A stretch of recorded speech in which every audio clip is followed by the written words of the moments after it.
Welcome, Aries. This is your LoveScope reading for love for April 2014. So now I warned you last month. We're on a path of hard lessons, right? We're on a very a solid path to a karmic new beginning in the way we think about love, approach love, what love stands for in our heart.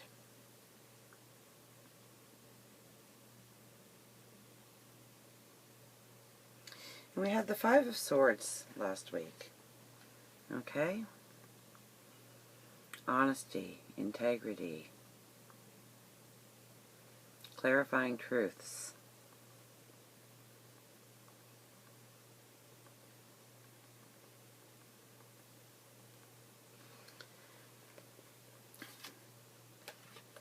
And then with it we have the Five of Wands.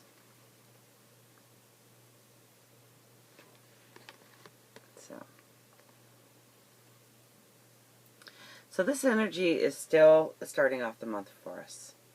No doubt. Learning truths, understanding them a little bit better,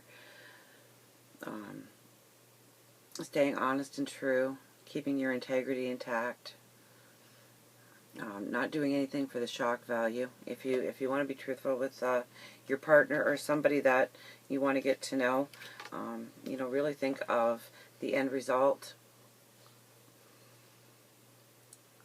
Does it help them knowing that truth? Does it help you knowing that truth? Does it help you as a couple knowing that truth? Or is it best not to share that information?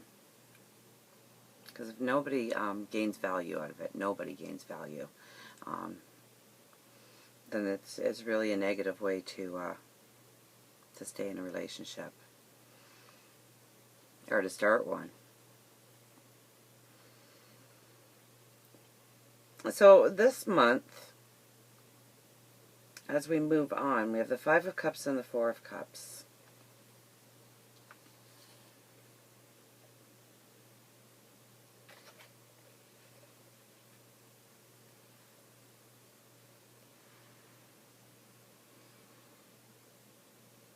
So, okay, so let's do this card first, okay? The Four of Cups. So, really, if you look at that card, okay, she is not very happy with her current situation. Okay, so this is the negative. This is, the universe saying, we've got great coming for you, but you need to look at this, and you need to be thankful and appreciate this before we give you more in your life. If you don't appreciate what you have already been given in life, and it might seem like not a lot right now, but there are things in your life that are worth being grateful for. And if we let, this card is really about enforcing the negativity of that card. And if we let the negative side of our consciousness dictate our feelings and our outward looks at things, we can't come back but to think that it's a dead-end street and no need to go anywhere. You really need to lighten your heart. Lighten your heart very much this month through conversations, through, I think if you're with somebody or you're getting to know somebody quite well and you're thinking of relationship, I think you are going to learn something about them, and that something might have been there all along, but it's the realization of what they've been trying to communicate to you or what they've been trying to show you about themselves, and you're going to be like, I get it now. But you have to kind of have that positive light, that positive, every time a negative thought sneaks in this month, please wipe it out. Put a positive one in there. And be grateful for what you have. Close your eyes every night this month. And just as you're doing it, you're going off to sleep, say, I'm grateful for.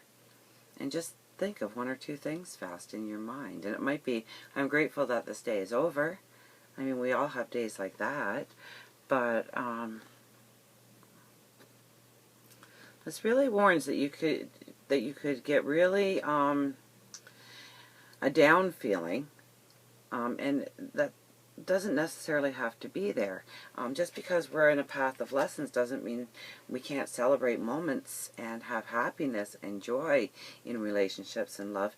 It just means that we are taking a very close look at, perhaps where you end and they begin, and how you stand separately, and what their truth melds into your truth, and how people look at you.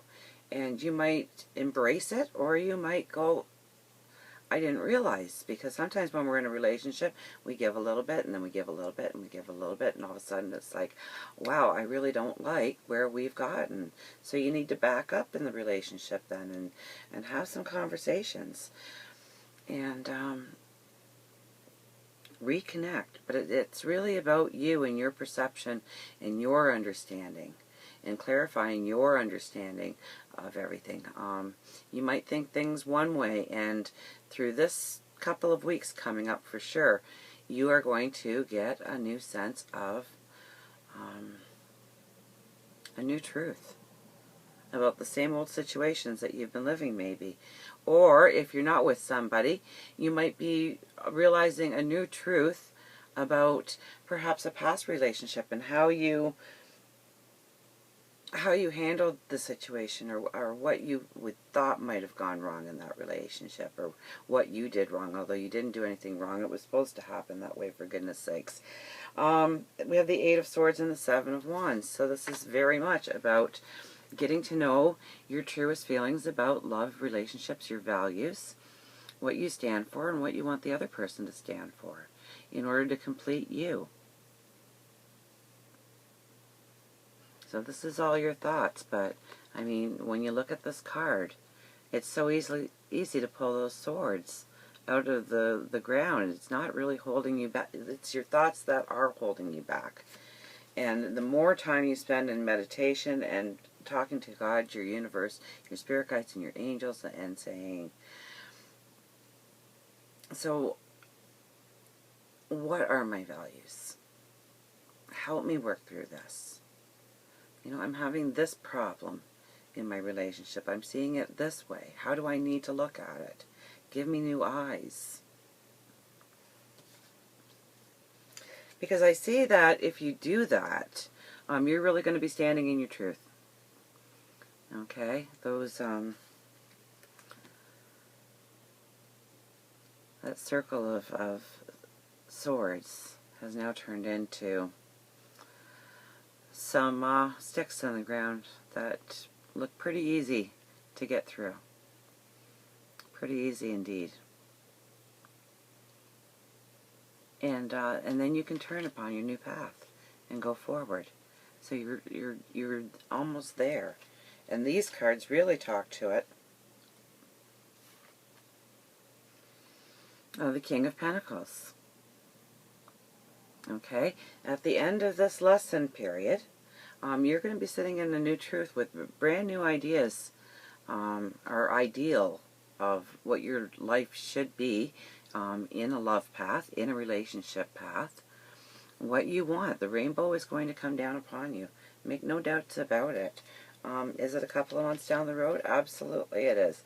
But this is a major karmic event, and so you can't expect for things to it just be a day or two bump, okay? The more energy you put into this month, trust me, the happier you are going to be by the end of July. Most definitely. Does it mean that you're going to leave the relationship you're in? No, of course not. But you might have a new understanding of them. You might grow closer to them. They might grow closer to you. And yes, there will be relationships that end.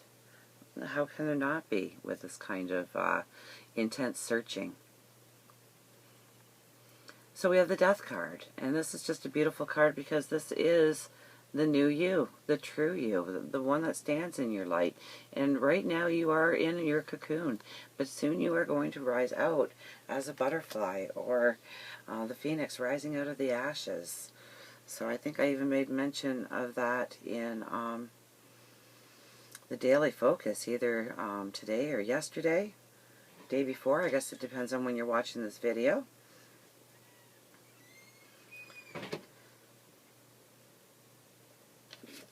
But the main card in the middle is the Ten of Swords, which tells me it's all about your lessons this month.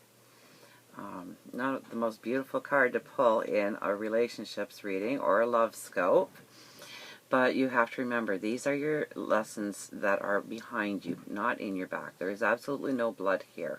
Okay, if you had that many swords in your back, you wouldn't be able to even get up on your elbows right now. I am sure of it. They are behind you.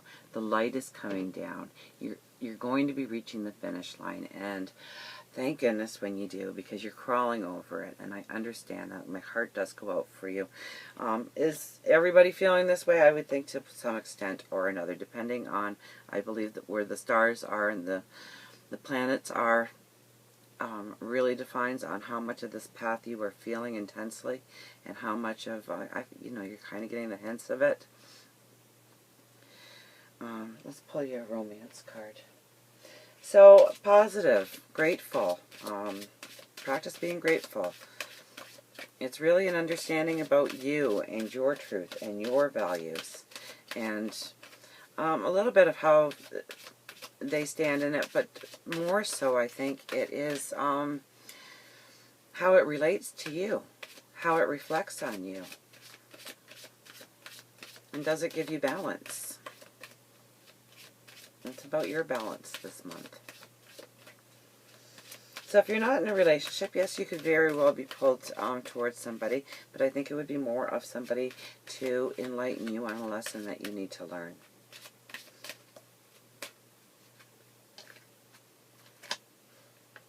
Okay, so we have flirt.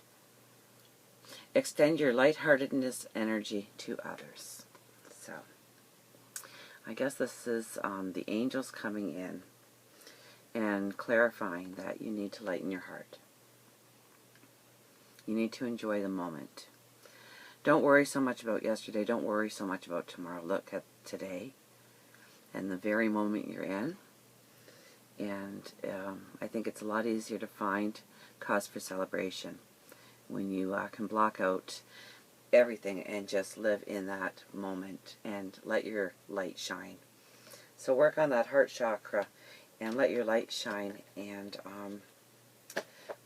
remember, as paths end, lessons get a little hard, but it's only for clarification so that we can go forward and through and enjoy a wonderful tomorrow. So until next month, remember, I love you.